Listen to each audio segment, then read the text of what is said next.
This is it, cartoon fanatics. RJ here, and welcome to the series finale of Star vs. the Forces of Evil. Today is truly a bittersweet moment for Star fans, and after viewing the hour-long cleaved myself and seeing people's reactions, it's time to dive into how it all ends.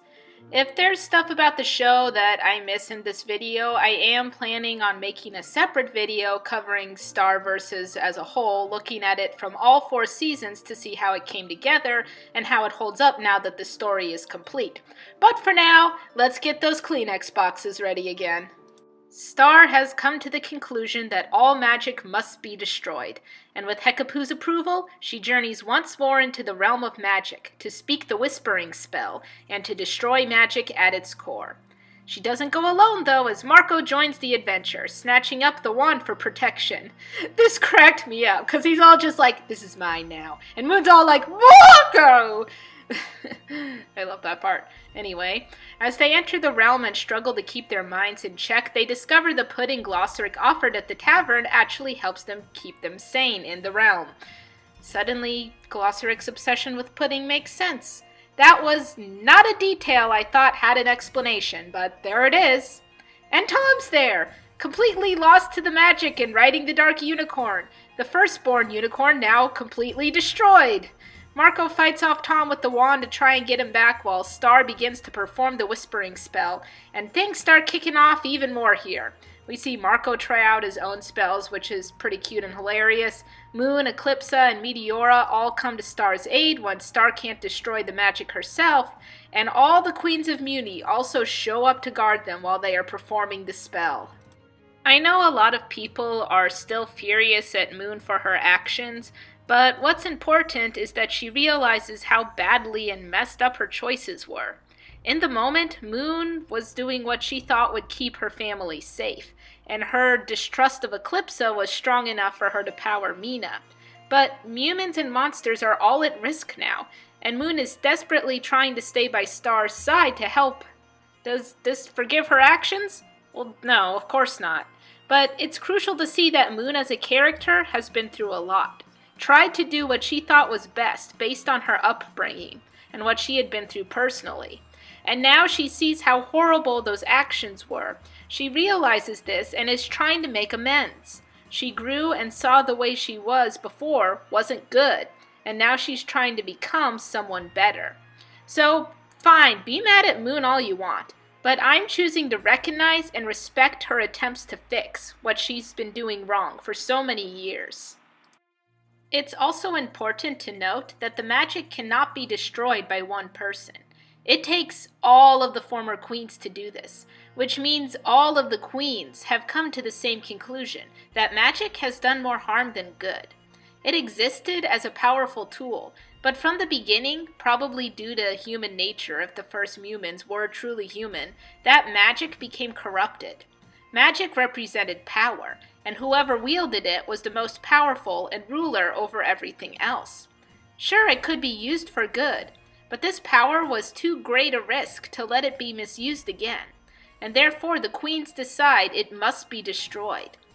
This has so many implications of parables and parallels to our world and forms of power we have in our society, but I'm not going to try and decipher that. I'll leave that up to you to come to your own conclusions and discuss. With the magic officially destroyed, everyone returns to their proper dimensions, except for Star and Marco, who stay together in the realm until the destruction tears them apart. Or it gets cleaved. Ha ha ha ha. Well, there were already some theories about how Star and Marco's love would keep them connected somehow, even possibly recreating a new form of magic with both of them at the center. Instead, what we get is arguably more jarring. They end up back in their own dimensions. Star no longer has cheek marks. All of those wounded friends are fully recovered and happily sent to their own dimensions. And Marco's back on Earth with Janet to keep him company. The magic is cleaved. Star and Marco will never see each other again. But then there's a giant portal that they made when the realm of magic was destroyed. What happens next is inevitable. Jano flatlines herself as a distraction, which is the most hardcore thing I've ever seen her do. Star and Marco charge towards each other, the portal explodes, and both Earth and Muni merge together. The worlds themselves are cleaved. Star and Marco reunite, and that's it. That's where it ends. Yay? A lot of complaints I noticed while collecting clips for this video is that the finale feels rushed. There were other ways to save the magic, they didn't have to destroy it, Starco was endgame, but was way too rushed, too many unanswered questions, you get the gist.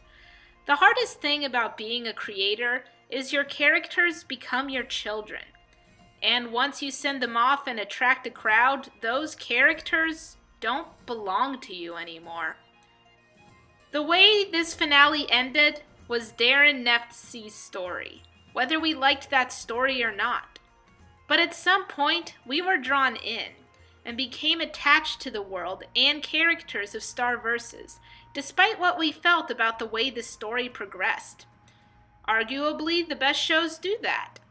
Everything that happened was rational, based on what we knew about the characters. This isn't a Game of Thrones situation where all that character growth just gets thrown out the window. At least to me, it didn't feel like that. Darren's story was all about Star and how she helped bring about a new era in her multiverse. What happens to the characters now is up to us. Yes, there might be unanswered questions, but it's now up to us to make those answers. Darren has finished her story and left the characters in our hands to take care of. It's a very difficult moment for any creator, but it's one that ultimately happens to the best of them.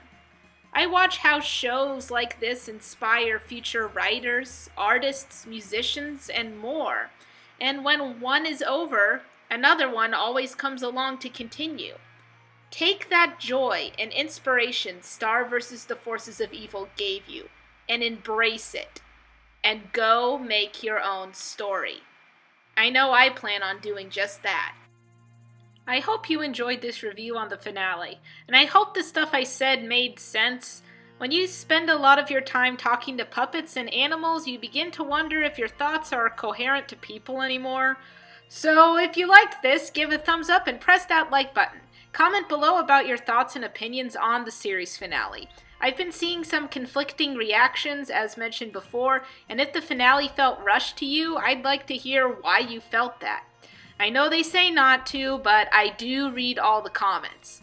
It's actually pretty fascinating to me, but maybe that's a sign that I need to get out more. This isn't the end of Cartoon Corner. I want to take a whole look at Star Versus and do a general review of the series. I'm still technically reviewing My Little Pony's final season, if anyone cares about that, and we've got that new show Amphibia coming up, and you better believe I'll be all over that one. My Star videos have been the ones to generate the most traffic on this channel, which is great. But I do a whole lot more than just talk about cartoons, if you can believe it. In this break between shows, maybe take some time to see if anything else here appeals to you. I try to do a little bit of everything, and it usually involves puppets no matter what it is. With that being said, so long for now, cartoon fanatics. I'm gonna go and see if I can create my own story. Maybe you'd like to try and do the same.